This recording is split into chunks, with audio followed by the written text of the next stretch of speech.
이렇게 휴일을 쉬는 날이지만 저에게 다시 하나님의 말씀을 공부할 수 있도록 저희 마음을 붙드시고 또 이렇게 하나님의 말씀에 순종해서 저희가 하나님의 말씀을 공부하도록 여건을 마련해 주신 것도 진심으로 고맙고 감사합니다. 아버지 하나님, 주님께서 저희를 이렇게 주님 앞에 부르셨는데 주님 말씀으로 저희를 채우시고 하나님 말씀을 들을 때 들을 귀를 주시고 또 믿는 마음을 주시고 주님 무엇보다도 저희가 하나님의 말씀을 듣고 그 들은 것을 행함으로 열매를 거두어서 아버지를 영화롭게 할 수 있는 그러한 자들이 다 될 수 있도록 축복해 주시기를 간절히 바라옵고 원합니다. 아버지 하나님, 이 시간에 저희 모두에게 주님께서 함께 하실 때 특히 이 부족한 자에게 주님께서 약속하신 대로 능하게 하셔서 하나님의 말씀을 올바로 잘 가르칠 수 있도록 주님의 지혜와 명철과 주님의 위로부터 능력과 주님의 영으로 충만함을 허락해 주시옵기를 간절히 바라옵고 원합니다. 또 여러 가지 사정으로 참석하지 못한 형제자매님들 있는 처소에서 주님 동일하게 축복하시고 주님 바라옵고 원하오니 저희가 하나님의 말씀을 사모하는 마음이 더욱더 커져가고 단순히 말씀뿐만 아니라 그 말씀 통해서 주님 자신을 더욱 알아가는 지식에서 성장할 수 있도록 인도해 주십시오. 아버지, 이 시간에도 우리 엠마오로 가던 형제들에게 우리 주님께서 말씀을 풀어주실 때 그들의 마음이 뜨거웠던 것처럼 저에게도 그와 같은 은혜를 더하여 주시옵기만을 간절히 바라옵고 원합니다. 이 시간을 통해 아버지를 영화롭게 하고 우리 모두에게 큰 유익 되도록 인도해 주십시오. 우리 주 예수 그리스도 이름으로 기도하옵나이다. 아멘. 예.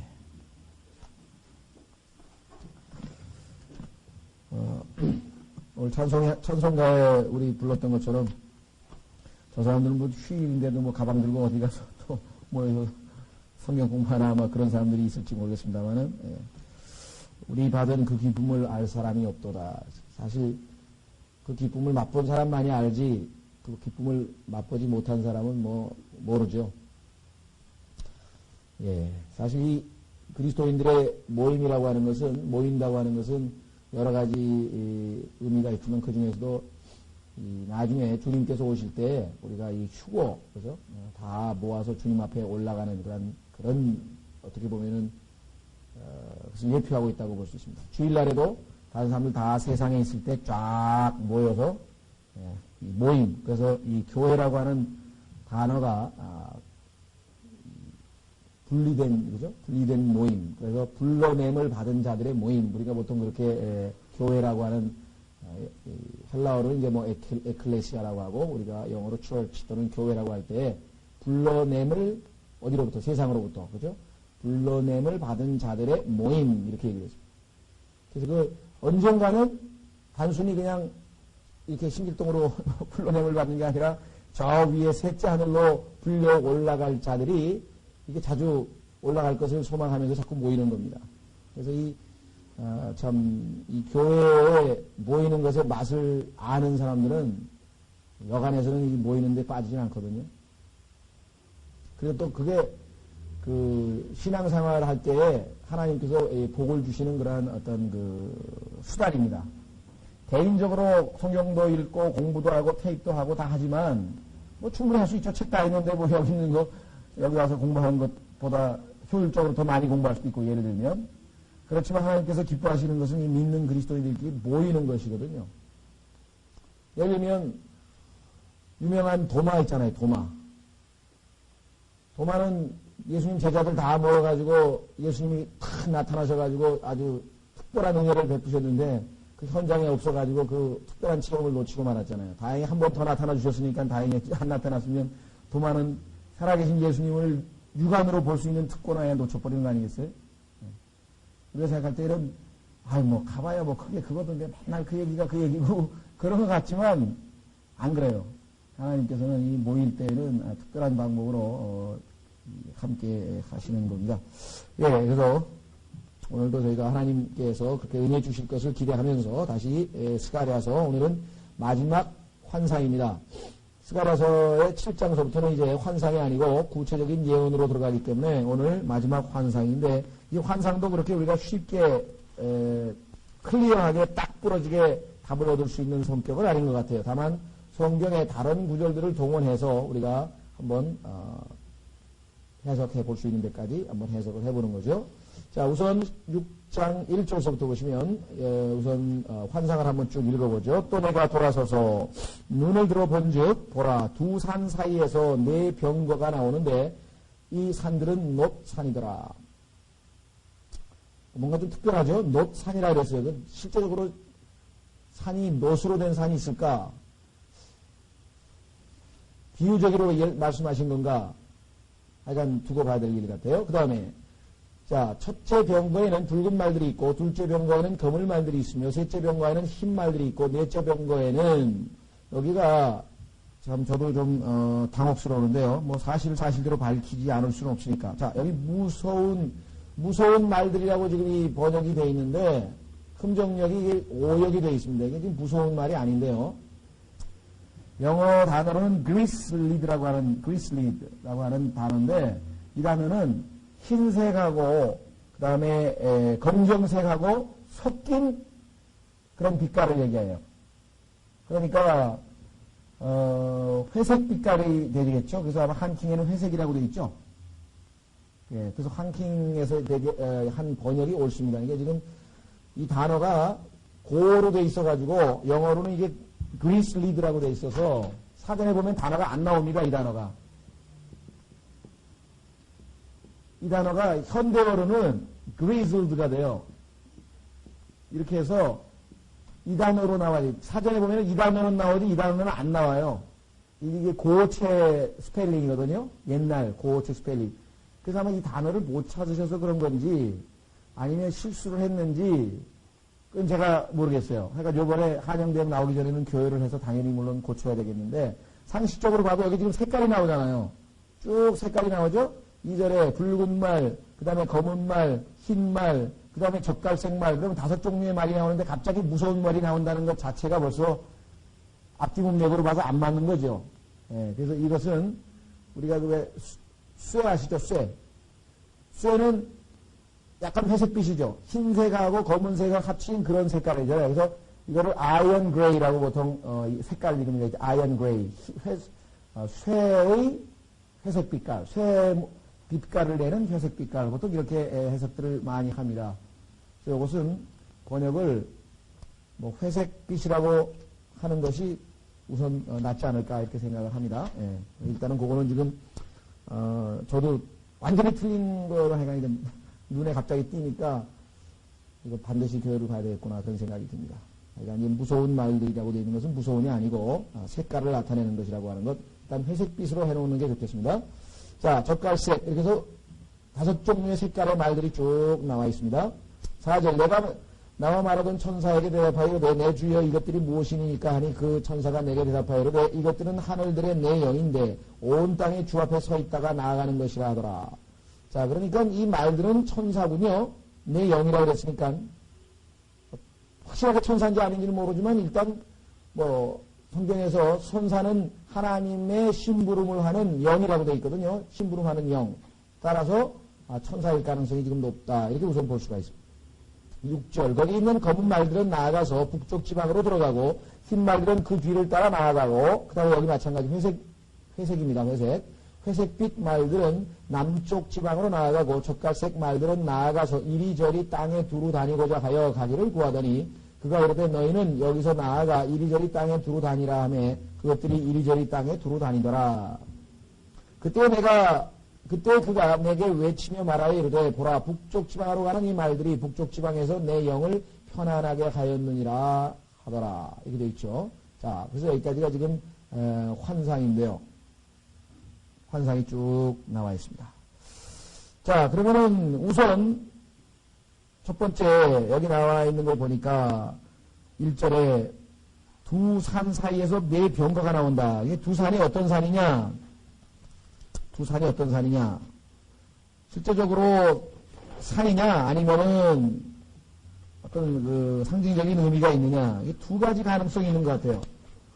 이 산을 우리가 비유적으로 보자면 비유적일지 실제 산일지는 잘 모르지만 만약에 비유적으로 볼 때는 산이 성경에서 어떤 그 인간의 정부, 인간의 그 정권, 인간이 다스리는 인간이 세운 나라일 경우가 있습니다. 한번 확인해 보겠습니다.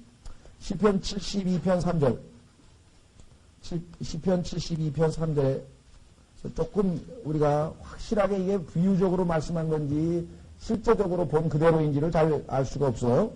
자, 시편 72편에 보면은 3절에 1절부터 보시면 오 하나님의 주의 법도를 왕에게 주시고 주의 의를 왕의 아들에게 주소서.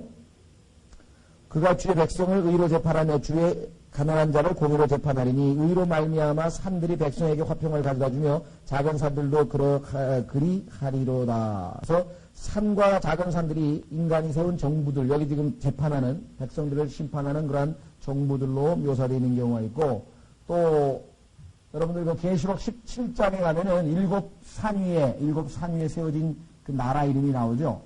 예, 그래서 그 적그리스도, 즉 로마라고 하는 정부가 일곱 산 위에 세워진 도시란 말을 했었죠. 그래서 우리가 한번 추정해 볼 수 있고요.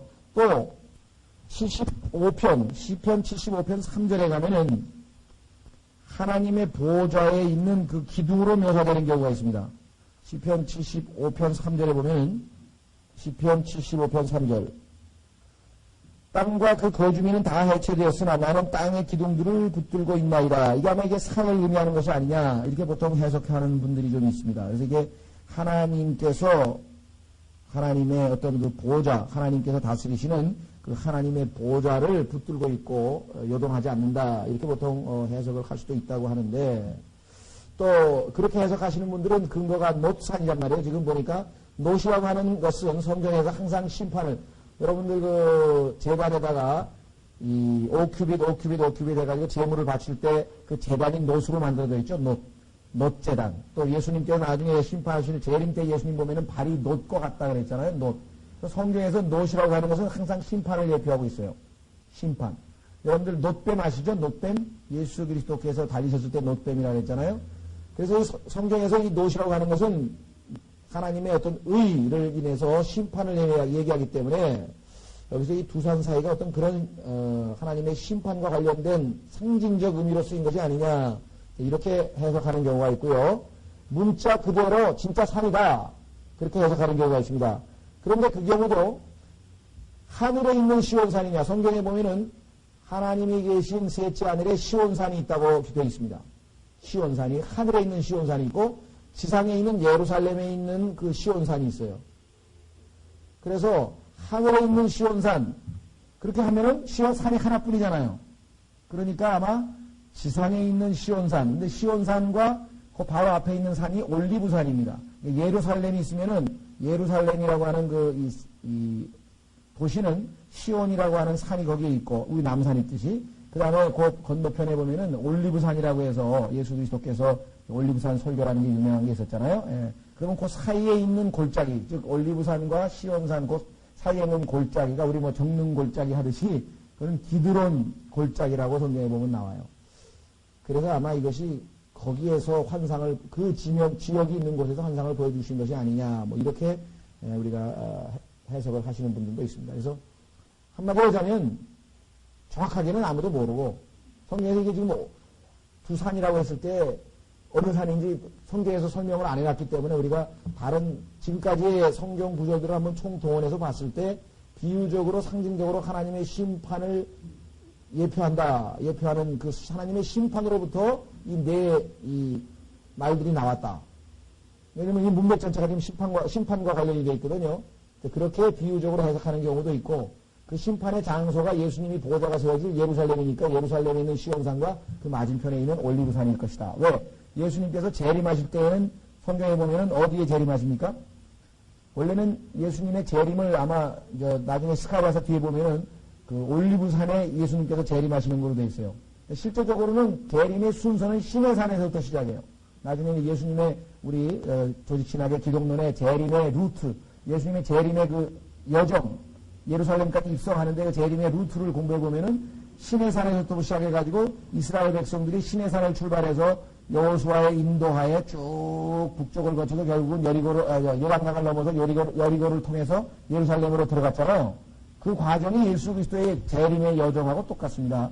근데 이제 그 여정에서 제일 결정적인 게 이제 올리브산에서 그 지진이 일어나면서 산이 쫙 갈라지는 이야기가 지금 스가랴서 보면 14장에 나오거든요. 자, 어쨌거나 우리가 비유적으로 해석을 하든 문자적으로 해석을 하든 일단 확실하게는 모르는 것이 확실하게는 하여간 모른다 이거. 성경 공부하다가 제일 모를 때는 그냥 모른다 그래야지 여기서 만약에 이것이 옳다 이러면 그건 틀림없이 이단이. 물론 알고 그러면 뭐 이단 아니겠죠. 자, 예를 들면은 이게 뭐 변명을 위한 변명이 아니라 그것이 옳은 태도라는 것을 성경에서 보여줄 수 있는 구절이 있어요. 한번 확인해 보겠습니다.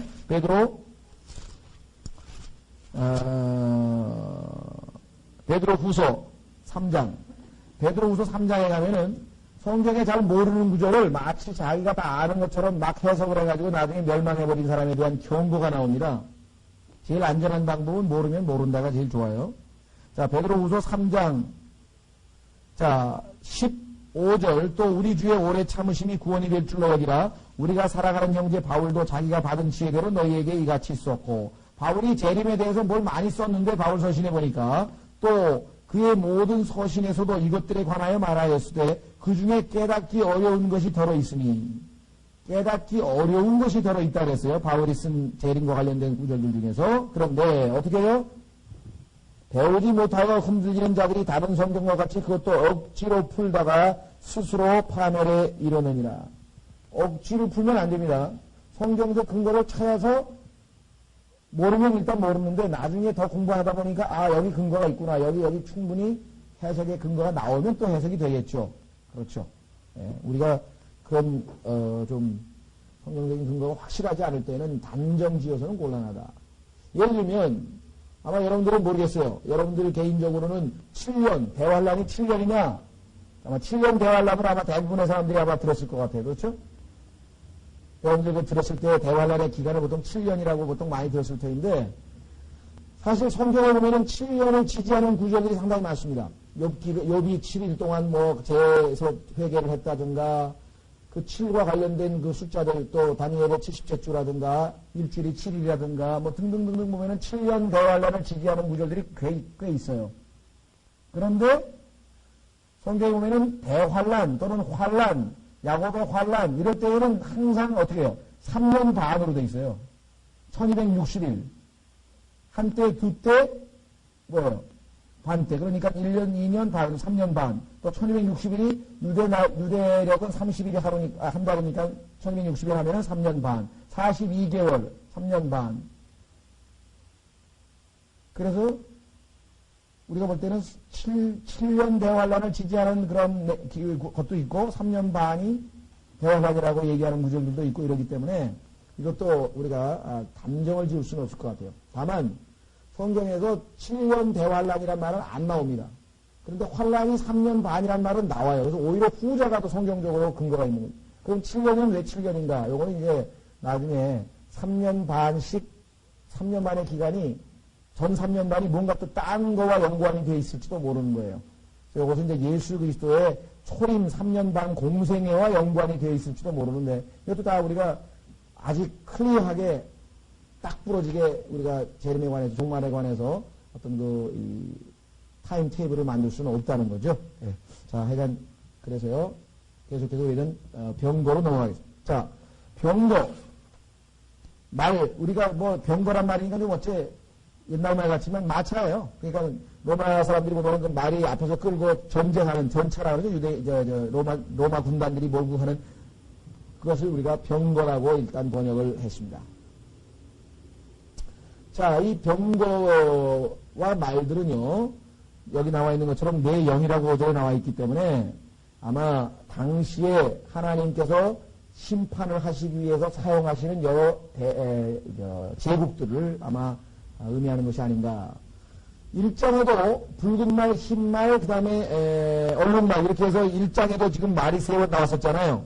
1장 8절에 스가랴서 1장 8절에 보면은 붉은 말, 얼룩진 말, 흰 말 이렇게 나와 있는데 그 말들도 페르시아와 그리스와 로마를 상징하는 것으로 보통 해석들을 많이 합니다. 이 경우에도 아마 그런 국가들과 연관이 있을 가능성이 있다는 것.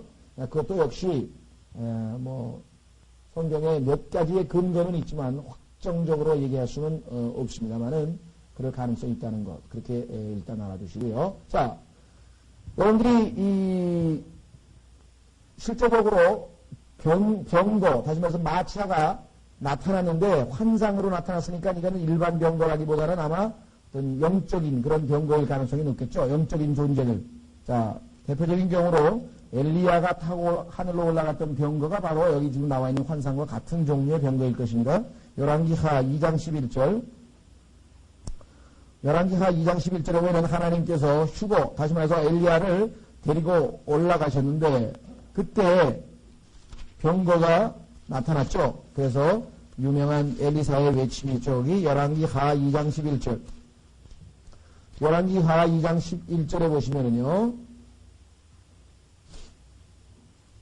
열왕기하 2장 11절. 두 사람이 계속해서 가면서 이야기하더니 엘리야와 엘리사입니다. 보라, 불수레와 불말들이 나타나. 여기 지금 불수레라고 했는데 이 수레가 병거입니다. 이게 똑같은 단어죠. 트라이어트라 해가지고요. 불수레와 불말들이 나타나 두 사람을 갈라놓고 엘리야는 회오리바람을 타고 하늘로 올라가더라. 그렇게 돼 있죠? 아하, 그러니까 여러분들 지금 하나님께서 우리가 안 보여서 그렇지 눈만 뜨면 뭐예요?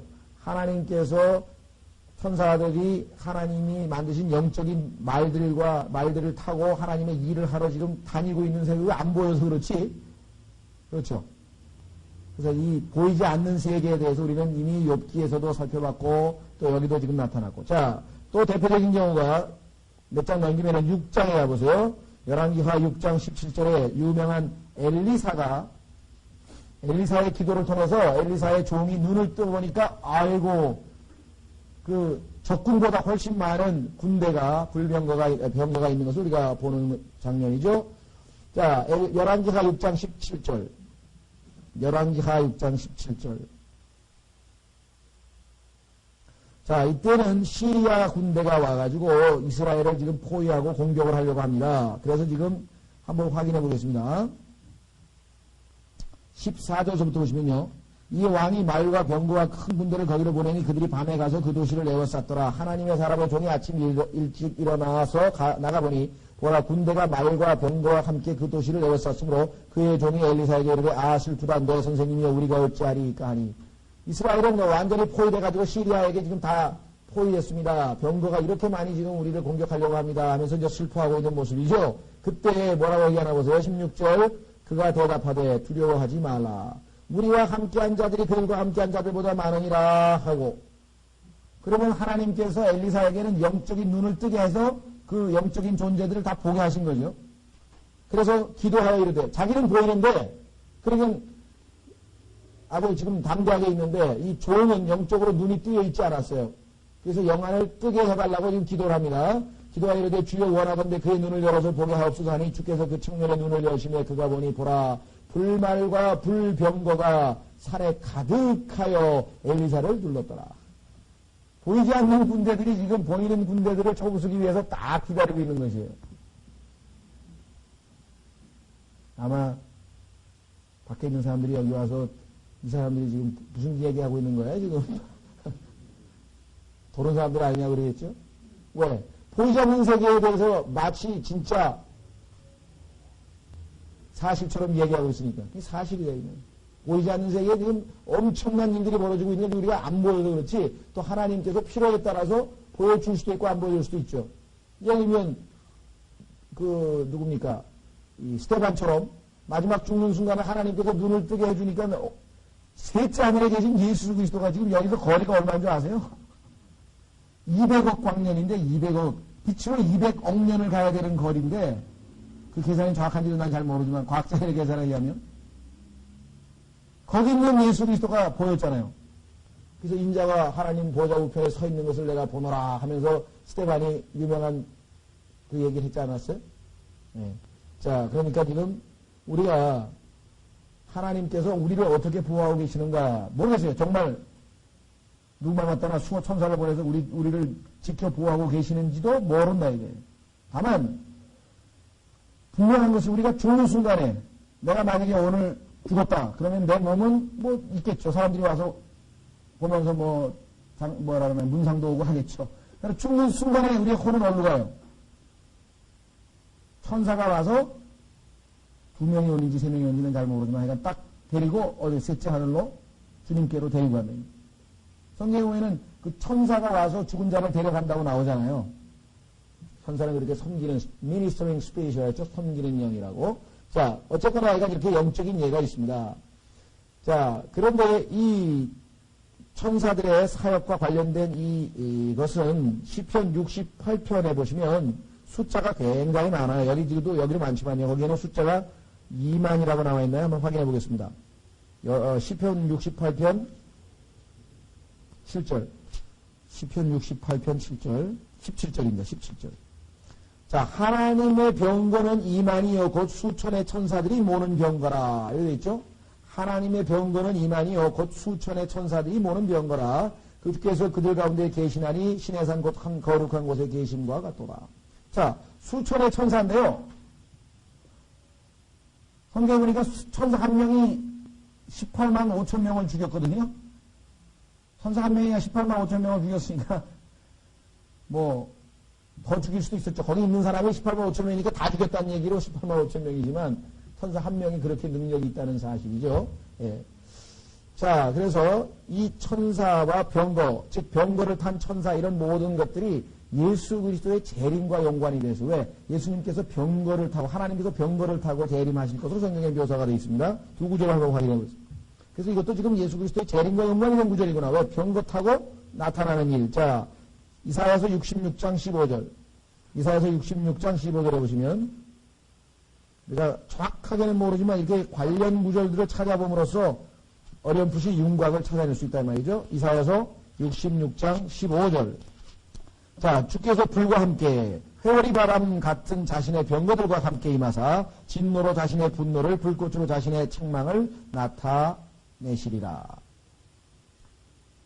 즉 천년 왕국을 세우러 오시기 전에 이방 왕국들을 완전히 심판하는데 그 이방 왕국들의 왕이 누구예요? 성경에 보니까 적 그리스도 아니에요. 적 그리스도를 중심으로 해서 이방 왕국들이 모여서 심지어는 예수 그리스도를 대적하기 위해서 아마겟돈에 다 모여 있어서 심판하러 오시고 피가 말고피까지 차오르고 그래서 이사야서 63장에 보면은 예수님의 재림하시는 모습이 핏빛으로 피로 물들인 옷을 입고 오는 모습으로 묘사가 되어 있습니다. 그 한 장 넘겨보세요. 이사야서 63장. 이사야서 63장. 에돔에서 나오는 자가 누구며 물들인 옷을 입고 보스라에서 나오는 자가 누구냐? 그 복이 영화롭고 큰 능력으로 거리는 자가 누구냐? 의롭게 말하는 만이 곧 구원하는 능력이 있는 자지라. 어찌하여 주의 의복이 붉으며 주의 옷이 포도즙 틀을 밝은 자와 같으니까? 왜 그렇게 붉어요? 3절에 나와 있죠. 만백성 중에 나와 함께한 자가 없이 내가 홀로 포도즙 틀을 밟았노니 계시록에 보면은 포도즙 틀, 진노의 포도즙 틀을 밟는 예수 그리스도의 심판이 나오죠. 이는 내가 친히 진노하여 그것을 밟겠고 친히 분노하여 그들을 짓밟을 것이니라. 그들의 피가 내 옷에 튀어 내 의복을 다 더럽히리라. 이는 원수 갚는 날이 내 마음속에 있고 내가 구속할 자들의 해가 이르렀음이라. 예수 그리스도의 재림의 날은 성경에서 진노의 날, 분노의 날, 심판의 날, 원수 갚는 날 이렇게 있어요. 누가 원수예요? 성경에 보니까 예수 그리스도를 믿지 않는 자들이 원수잖아요. 로마서 5장 우리가 다 하나님의 원수였는데 예수 그리스도를 믿지 않는 자들은 나중에 다 어떻게 돼요? 적 그리스도를 신으로 하나님으로 섬긴다고 성경에 나와 있잖아요.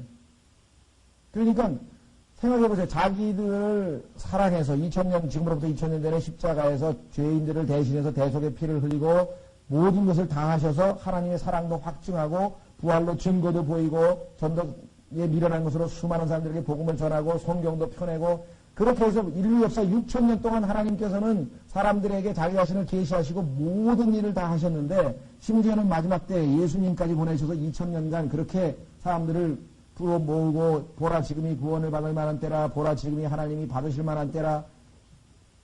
그런데 끝까지 그 하나님을 거부하고 예수 그리스도를 거부한 자들에게 어떻게 하겠어요? 죄인들도 알잖아요. 마태복음에 보면은 처음에 왕권을 받으러 주인이 가면서 포도원에다가 사람들에게 맡기면서 처음에 뭐예요? 선지자 보냈더니 종들을 보냈더니 잡아 죽이고 종들을 보냈더니 잡아 죽이고 종들을 보냈더니 잡아 죽이고 나중에는 안 되겠다. 내 아들을 보내면 설마 상속자니까 죽이라 했더니 아들마저 잡아가지고 잘겠다. 상속자가 왔으니까 죽이고 우리가 차지하자. 이래서 가지고 결국은 그때 뭐래요? 그때 그 왕이 그들을 어떻게 하려느냐 그랬더니 다 와서 멸하고 그 포도원을 다른 사람들에게 줄 것입니다. 그렇게 얘기를 했죠. 스스로도 다 압니다. 그래서 6천년간의 그 하나님을 거부한 자들에 대한 심판이 여기 나와 있습니다. 자, 하박국 3장 8절에도 나와요. 하박국 3장 8절에도 예수님의 재림 때에는 병거가 나타납니다. 하박국 3장 8절, 3장 8절입니다.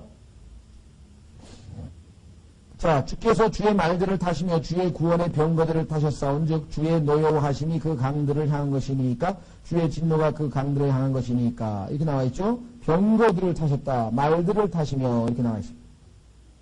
자, 그래서 우리는 다시 스가랴서로 돌아옵니다. 자, 그러면 여기 나와 있는 붉은 말, 둘째 검은 말, 흰 말, 그 다음에 젓갈색 말. 자, 젓갈색 6장의 말들 한번 확인해 보겠어요. 계시록 6장에 나오는 분위기와 아주 유사합니다.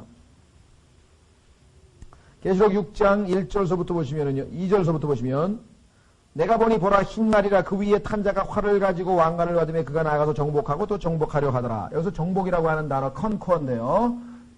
이 흰 말은, 흰색은 성경에서 보면은요, 항상 이기는 승리와 연관이 됐습니다. 흰색은. 그 다음에 3절에 둘째쯤 승이 와서 보라 하며 4절 보세요. 다른 붉은 말이 나오더라. 근데 그 붉은 말은 뭡니까? 그 위에 탄 자가 땅에서 전쟁을 제거하는, 화평을 제거하는 권능을 받았으니, 그러면은 붉은색은 무슨 의미가 되겠어요? 전쟁이죠, 전쟁. 항상 피 아니에요? 전 세계 어디를 가도 붉은색은 다 피 아니에요. 전쟁을 예표하고 있겠죠. 자, 그 다음에 검은 말, 5절에 보시면, 그분께서 셋째 봉인을 여신 뒤에 내가 들으니 셋째 짐승이 이르되 와보라 하기에 내가 보니 보라 검은 말이라 그 위에 탄 자가 손에 저울을 가졌더라. 자, 그랬는데, 저울을 가진 이유가 뭐예요? 음식이 하도 모자라가지고 식량이 모자라가지고 다 돼가지고 일일이 다 저울로 재서 그 음식을 팔려고 했죠. 그래서 검은색은 성경에서 항상 기근이나 죽음을 예표합니다. 기근이나 죽음. 여러분들 왜 사람들이 문상 갈 때 검은색 양복을 입고 가요? 성경에 나와 있으니까 그런 거예요. 붉은색 하면 왜 피예요? 피. 그건 뭐 전쟁, 피. 우리가 다 상식적으로 알잖아요. 그 모든 것을 해석해주는 그 기준이 뭐냐? 성경이네. 하나님의 말씀이 인간사에 일어나는 모든 일들에 대한 기준입니다. 녹십자, 그러면 녹색 하면 뭐예요? 우리는 파릇파릇한 아니고 생명 아니에요, 생명. 그 다음에 파란색 그러면 하늘 아니에요. 그건 다 성경에 나와 있는 기준으로. 자, 그래서 검정색은 기근과 죽음을 예표하고 있고요. 자, 그 다음에 여기 보시면, 그 다음에 창백한 말 8절 6장 8절에 보면은 내가 바라보니 보라 창백한 말이라 이렇게 되어 있습니다. 그 위에 탄 자의 이름은 사망이니 지옥이 그와 함께 따라다니더라 이렇게 나와 있거든요. 그래서 이 창백하다고 하는 것이 아마 회색 말과 매치되지 않겠느냐 한번 생각을 하는데요. 이 하나님께서 심판하실 때 보면은 4가지 방법으로 심판하는데 그것과 연관이 있는 것 같습니다. 에스겔서 14장으로 가보시면 에스겔서 14장 21절에 가면은 하나님께서 내가 이 4가지를 가지고 너희들을 심판하겠다. 그런데 그 4가지와 연관이 있는 것 같아요.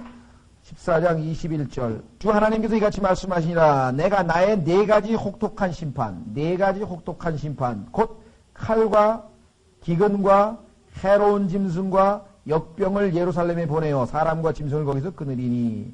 하나님께서 나중에도 마찬가지 이와 같은 방식으로 4가지라고 말씀을 하셨는데요.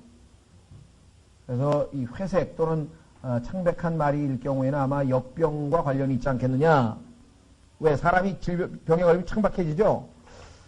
이것도 우리가 성경에서 100% 근거를 제시해서 교리적으로 딱 부러지게 얘기하기는 어렵습니다. 다만 성경에서 확인을 해보니까 하나님의 심판의 방법이 4가지로 나와 있고 그 중에 다른 것을 제외하고 보니까 역병이 아마 이 창백한 말, 회색 말과 연관이 있을 것이다. 우리가 이렇게 추정을 해봅니다. 자, 계속해서 스가랴서로 넘어가면은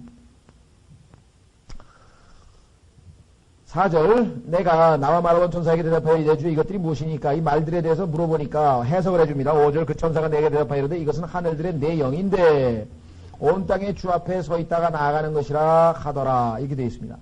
거기 있는 검은 말들은 나아가서 북쪽 지방으로 들어가고 흰 말들은 그 뒤를 따라 나아가고 회색빛 말들은 남쪽 지방으로 나아가고 젓갈색 말들은 나아가서 이리저리 땅에 두루 다니고자 하여 이렇게 돼 있죠. 자, 그러면은 거기에서 나아가는 말 중에 하나가 없죠.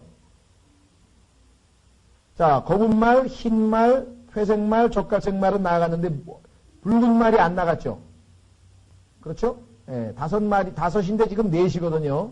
이것도 지금 이 하나님께서 사용하시는 국가가 처음에는 바벨론이었어요. 근데 바벨론은 지금 이 스가랴서를 기록하고 있던 당시에는 지금 망하고, 바벨론이 망하고, 그 다음에 들어온 페르시아가 지금 대신해서 페르시아 왕의 명령을 받고 유대인 포로들이 지금 귀환을 했잖아요. 그래서 그 뒤에 국가, 네 국가를 아마 예표하고 있지 않겠느냐. 그래서 우리가 페르시아와 그 다음에 그리스, 로마 그렇게 되죠. 그 다음에 북쪽은 갈대아라고 합니다. 갈대아.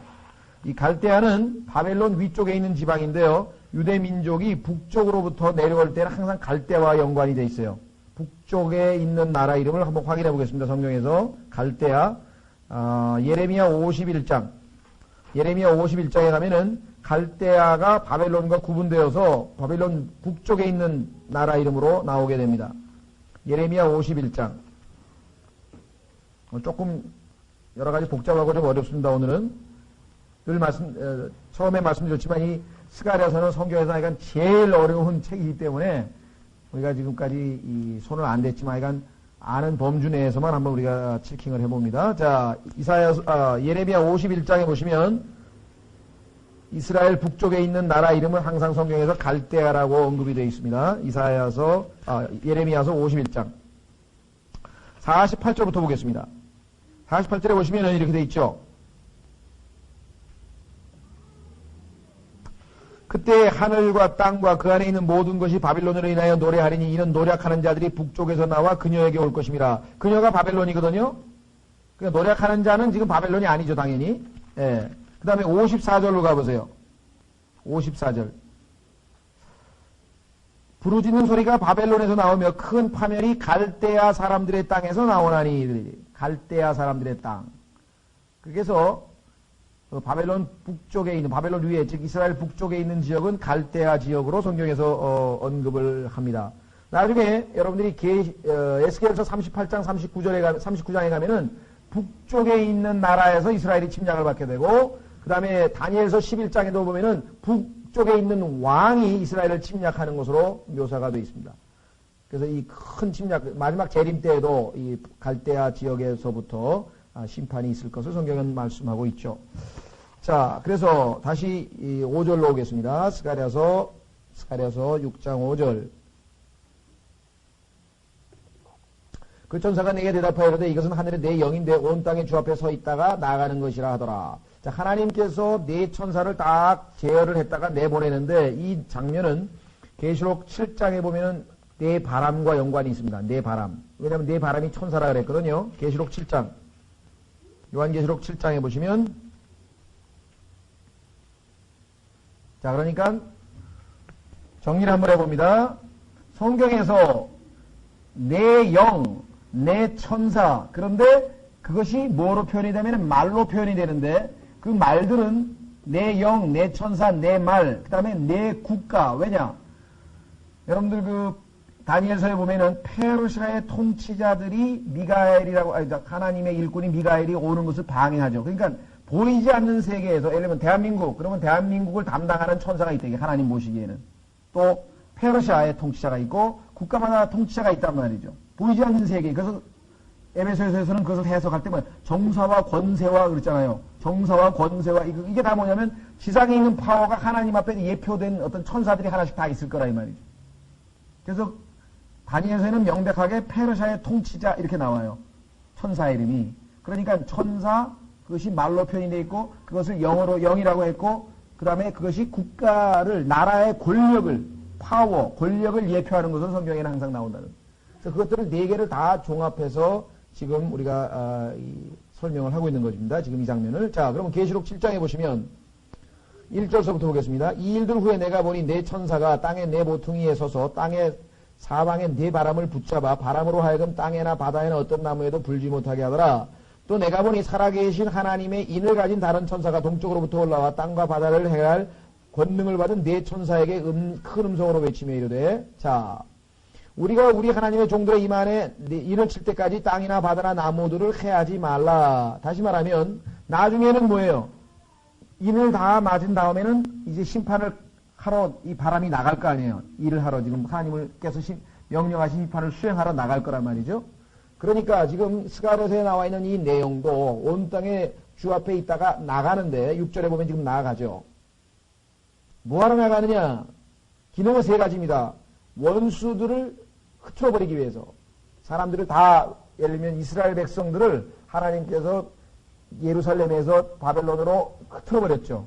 그 흩어버리는 기능을 역할을 담당하는 게 이 천사들이고 그 다음에 죽은 이스라엘 여러분들 계시록 에스겔서 37장 38장에 보면은 뼈만 남아있는 이스라엘에게 하나님께서 바람아 영을 들어가서 숨을 불어넣으라고 해가지고 그 뼈들이 살아나고 살이 붙는 장면이 나오잖아요. 그러니까 이스라엘에게 생명을 주는 기능을 하기 위해서 또 이 천사들의 이 역할을 하고 그 다음에는 민족들을 심판할 때 이 바람들이 또 등장합니다. 그래서 문맥에 따라서 세 가지 기능을 해요. 원수들을 흐트러 버릴 때, 그 다음에 이스라엘에게 생명을 줄 때, 그 다음에 민족들을 심판하고 괴롭힐 때 이렇게 나옵니다. 그래서 여기는 지금 심판을 하는데 하나님의 입맞은 자들을 인을 맞을 사람들이 그러니까 입맞는 일들이 끝날 때까지는 심판하지 못하도록 지금 붙잡아 매고 있는 장면이 지금 계시록 7장에 나와 있습니다. 자, 그래서 우리가 지금 상당히 그 표현 자체가 어떤 객관적인 사실, 역사적 사실을 얘기하는 것이 아니기 때문에 우리가 조금 어렵다고 했죠. 자, 5절에 보면은 온 땅의 주. 자, 이 표현은 잘 기억해 두시라 그랬어요. 성경에서 온 땅의 주라고 하는 표현이 나올 때에는 이미 천년 왕국 때의 예수 그리스도에 대한 언급이다 그랬습니다. 왜? 지금은 어떤 의미에서 온 땅의 주가 아닙니까? 이 세상은 지금 누가 신이에요? 이 땅의 현재의 주인 노릇을 하고 있는 것은 마귀잖아요. 이 세상의 신, 이 세상의 통치자, 예수님께서도 말씀하셨잖아요. 현재는 그렇죠. 위임을 받았단 말이에요. 그러나 예수님께서 이제 지상에 오셔서 예루살렘에서 다스리게 되면 그야말로 온 땅의 주가 되는 거죠. 무슨 말 이해가 되셨죠? 예, 지금은 예수 그리스도를 믿는 자들의 주님이시지만 안 믿는 사람들은 지금 사탄에게 오히려 보이지 않는 사탄에게 다 지금 섬기고 있기 때문에 그런 의미에서 보면은 예수님이 오셔서 천년왕국을 다스릴 때에는 온 땅의 주라고 하는 그 명칭이 사용된다. 예를 들면 한번 확인해 보겠습니다. 유명한 구절이죠. 계시록 11장. 계시록 11장 15절에 보시면 계시록 11장 15절에 보시면 예수님께서 이렇게 기록이 되어 있습니다. 예수님께서 계시록 11장 15절 일곱째 천사가 나팔을 불 때 하늘에 큰 음성들이 있어 이르되 이 세상 왕국들이 자 일본, 중국, 한국, 필리핀, 파키스탄, 미국, 영국 모르겠어요. 한 200 유엔 가입 국가가 한 260개 된다 그러고 뭐 조그만 뭐 모나코 뭐 어쩌고 저쩌고 한 300개 되는 모양인데 이 나라 이 지구상의 나라가 그러면 그 모든 왕국들이 지금은 누가 주인이에요? 아까 얘기한 것처럼 사탄이 지금 주인 노릇을 하고 있잖아요. 그런데 어떻게 됐어요? 지금 보니까 우리 주와 그분의 그리스도의 왕국들이 되었으니 천년왕국 시작이 됐다 이 말이에요. 그분께서 영원 무궁토록 통치하시리로다 하니 자 시편 2편으로 가보세요. 하나님께서 예수님께 온 땅에 있는 나라들을 땅끝까지 다 주시기로 그렇게 결정을 하셨습니다. 그래서 천년 왕국 때의 예수 그리스도의 명칭이 온 땅의 주 이렇게 돼 있어요. 시편 2편의 유명한 표현이죠. 8절 시편 2편 8절 너는 내게 구하라 내가 이 교도들을 내게 상속으로 주고 자 일본은 지금 어땠습니까? 일본 완전 우상숭배 국가 아니에요. 중국은 가면 뭐예요? 용밖에 없잖아요. 맨 용 아니에요. 용. 중국에 가면은 맨 뭐 드래곤밖에 더 있어요. 이런 이교도들 아니에요. 이교도라고 하는 단어는 영어의 heathen이라 그랬어요. 그러니까 이방인이라고 할 때에는 gentiles라는 단어를 쓰고 이교도, 종교적으로는 이 사람들은 이방인들을 이교도죠. 하나님을 믿는 예수 그리스도를 믿는 사람들이 아니니까 이교도 히든이라 했는데 종교적인 색채가 들어있는 표현이고 그 다음에 일반적으로 정치적으로 구분할 때는 nations라 그래요. 그러니까 nations, gentiles, 그 다음에 heathen이 우리말로는 민족들, 이방인들, 이교도들 이게 다 같은 부류를 얘기하는데 관점이 조금씩 다를 뿐이다 이 말이에요. 자 그러면 여기 나와 있는데 이교도들을 즉 하나님을 거부하던 자들을 이제 누구에게 줬어요? 내게 상속으로 주고.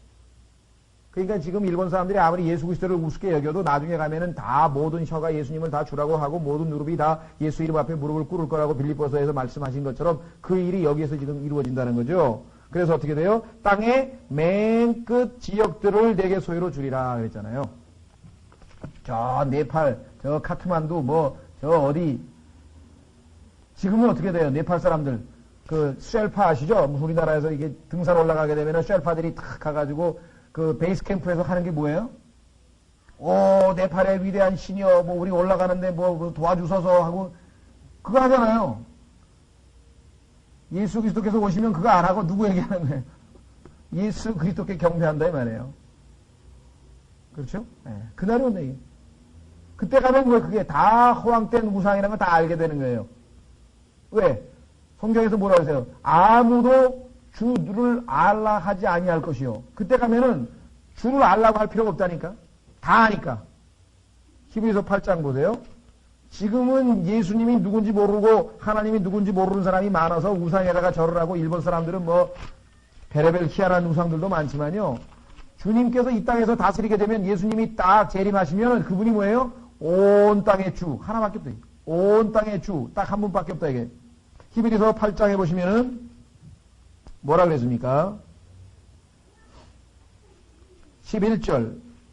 히브리서 8장 11절. 그들이 각각 자기 이웃과 자기 형제를 가르쳐 말하기를 너는 주를 알라 하지 아니하리니 요즘 말하면 전도도 안 해요. 구령도 안 하고 할 필요가 없어요. 왜? 이는 가장 작은 자로부터 가장 큰 자 이르기까지 다 나를 알 것이니요. 온 땅의 주가 누구예요? 이스라엘의 왕이신 예수 그리스도라고 하는 것을 네팔 사람도 알고 저기 뭐 티벳 사람도 알고 시베리아 사람도 알고 다 아는 거예요. 그때 가면. 그래서 여기 스가랴서에 나와 있는 온 땅의 주라고 하는 표현이 갖는 의미는 아주 중요하다. 자 계속해서 6절로 가겠습니다. 자 검은 말들은 나아가는데 북쪽 지방으로 들어가고 북쪽 지방 아까 갈대아 지방이라고 했죠. 흰 말들은 그 뒤를 따라가고 나아가서 회색빛 말들은 남쪽으로 나아가고 젓갈색 말들은 나아가서 이리저리 땅에 두루두루 다니고자 하여 가기를 구하더니 그가 이르되 너희는 여기서 나아가 이리저리 두루 다니라 하며 그것들이 이리저리 두루 다니더라.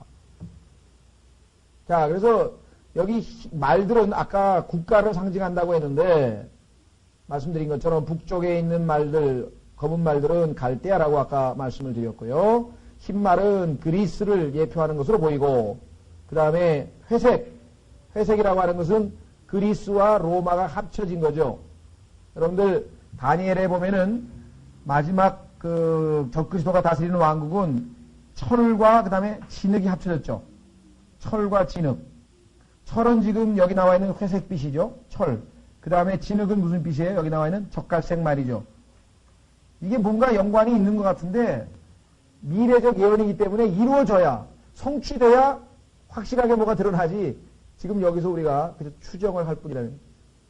그래서 성경에서 아마 이 다니엘서에 나와 있는 그 이 철과 그 다음에 진흙이 합쳐져서 연합된 국가인 것 같지만 안에서 내부 분열이 나서 그 진흙이 연합이 잘 안 되는 것처럼 그렇게 얘기를 했죠. 그래서 그 마지막 시대 마지막 때의 국가는 철과 진흙이 합쳐져서 뭔가 엉성하면서 그렇지만 아주 또 큰 나라다. 그래서 결국은 적그리스도가 다스리는 나라가 뭐랄까요? 쉽게 아주 내부에서 분열을 일으켜서 아시다시피 계시록에 보면 열 왕이 아마 계시록 공부하시는 분들은 기억날 텐데 열 왕이 결국은 로마 카톨릭이라고 하는 그 종교 음료를 죽이는 게 누구예요? 그 열 왕이잖아요. 자체 내분이 일어나서 죽이죠. 그 예수님께서 예언했던 그 내용 아니에요?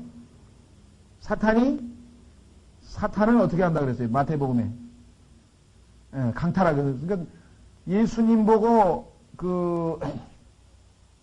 바알세붑의 힘을 빌어서 마귀를 쫓아낸다고 유대인들이 예수님에게 얘기를 하니까 예수님께서 그들에게 성령을 모독하는 죄, 또 용서받지 못할 죄를 저질렀다고 하면서 어떻게 사탄이 사탄을 공격하느냐. 그 유명한 말씀 있잖아요. 근데 그 예언이 사실은 어느 때 이루어지냐면 이 마지막 때에 이루어지는 거예요. 그래서 붕괴가 되는 거예요. 네 분이 일어나면 붕괴된다고 예수님 말씀하셨잖아요. 네 분이 일어나는 데가 바로 이때라 이 말이에요. 그래서 우리가 마지막 때에 관한 말씀을 우리가 예수님께서 예언적으로 하신 것으로 우리가 알 수가 있습니다. 자, 그래서 이 나와 있는 내용들은 정확하게 나중에 주님께서 더 우리가 깊이 있게 성경을 알게 될는지는 모르겠는데 현재까지는 더 이상 아는 바가 없습니다. 8절. 그때 그가 내게 외치며 말하되 이르되 북쪽 지방으로 가는 이 말들이 이 북쪽 지방에서 내 영을 평안하게 하였다. 자, 성경에서 내 영 하면은요, 평안하게 하였다는 얘기는 어떻게 되겠습니까? 뭔가 평안치 않은 상태에 있었는데 평안하게 했다는 얘기죠. 하나님의 영이라고 할 때 성경에서 보면은 하나님의 진노와 연관되는 경우가 많습니다. 하나님의 영이 할 때에는 하나님의 영이 뜨겁게 이렇게 진노. 예를 한번 들어보겠습니다. 그 사사기죠. 예, 재판관기. 옛날 성경에는 재판관기. 사사기 8장 한번 확인해 보겠습니다. 자, 8장 3절에 보면은 그를 향한 그들의 진노가 풀리니라 그랬는데요. 하나님께서 미디안의 통치를 할 것이라. 여기는 하나님과 관련된 표현은 아니군요. 하여간 진노 한번 확인해 보겠습니다. 네. 자, 그 구절보다는요, 에스겔서 5장 12, 13절이 조금 더 우리에게 이 하나님의 영이 진노된 상태, 진노를 의미하는데 그 진노를 북으로 갔던 그 말들이 가라앉혔다. 그 표현을 한번 우리가 확인해 보겠습니다. 에스겔서 5장 12절과 13절에 보시면은요, 여기 보시면은 뭐라고 되어 있냐면은요, 내 3분의 1은 거기죠. 자, 내 3분의 1은 내 한가운데서 역병으로 죽으며 기근으로 소멸될 것이요. 3분의 1은 내 사방에 있는 칼에 쓰러질 것이며 3분의 1은 내가 사방의 모든 바람 속으로 들이고 흩어버리고 그들을 따라가며 칼을 빼리라. 이와 같이 내가 내 진노를 다 이루겠고 내 분노로 하여금 그들 위에 임하게 하여 위로를 받으리라. 내가 내 분노를 그들 안에서 다 이루게 될 때에 나 주가 내 열심으로 그것을 말한 줄 그들이 알미라. 이때 열심이라고 하는 말이 역시 성경에서는 주님의 영과 연관이 되어 있습니다. 주님의 영, 열심, 분노. 그래서요, 전도서 10장 4절에도 우리가 하나님의 영과 하나님의 분노와 연관된 구절을 한번 확인해 볼 수가 있습니다. 거기 보면은 치리자의 영이 경노하여 이렇게 되어 있어요. 그러니까 우리는 성경에 하나님의 영과 하나님의 분노, 진노와 연관된 구절들을 확인하면서 스가랴서에 나와 있는 내 영을 평안하게 하였다는 구절을 해석할 수 있다는 거죠. 그러니까 영을 평안하게 했다고 하는 얘기는 하나님의 영이 지금 진노하고 분노 가운데 있었는데 그것을 안식, 편안하게 쉬도록 해 주었다. 이렇게 되겠죠. 자, 그래서 결국은 이 스가랴가 예언하고 있었던 그 당시에는 이제 주님께서 갈대아의 공격을 차단해서 더 이상은 이스라엘 백성들이 갈대아의 공격을 받지 않았다고 하는 사실을 우리에게 보여주고 있습니다. 이거 1절서부터 8절까지는 사실 우리가 아주 극히 제한된 범위 내에서 아마 이 해석을 할 수밖에 없습니다. 그래서 지금까지 나와 있는 모든 책들 주석을 다 참고해도 더 이상의 어떤 깊이 있는 내용은 지금 사실 알기가 어렵거든요. 그래서 우리는 1절서부터 8절까지는 그 정도까지만 우리가 하도록 하고요. 그 다음에 9절서부터 15절 시간이 됐군요. 다음 시간에 9절서부터 15절까지는 이거는 환상이 아니라 하나님께서 말씀하신 건데 마지막 때에 지금 여러분 이스라엘 땅에 와 있는 유대 민족은 실제적으로 전 세계에 흩어져 있는 유대 민족의 일부만 와 있죠. 그렇죠? 약 1,800만 명으로 지금 추산되고 있는 유대인 가운데 지금 원래는 1948년 경우에 한 300만 왔었어요. 근데 그 이후에 러시아에서 데리고 오고 에티오피아에서 오고 그다음에 또 많은 사람들이 정착촌을 만들어 가지고 자꾸만 유대인들을 지금 본토로 들어오도록 유도했잖아요. 이스라엘 정부에서. 그렇게 해서 지금 아마 한 600만 가까이 와 있는 것으로 지금 추정이 되는데 약 1200만 명은 지금 아직 오고 있지 않습니다. 그래서 나중에 예수 그리스도께서 재림하게 되면 당연히 돌아올 거 아니겠어요? 대환란 때 돌아오든지. 그래서 그 15절, 15절에 보면은 먼 데 있는 자들이 와서 주의 성전에서 건축하리니. 그래서 이 마지막 때에 있을 일들을 지금 미리 예표로 보여주고 있는 장면입니다. 다음 시간에 9절서부터 계속해서 보도록 하겠습니다. 예, 좀 쉬었다가 우리 예수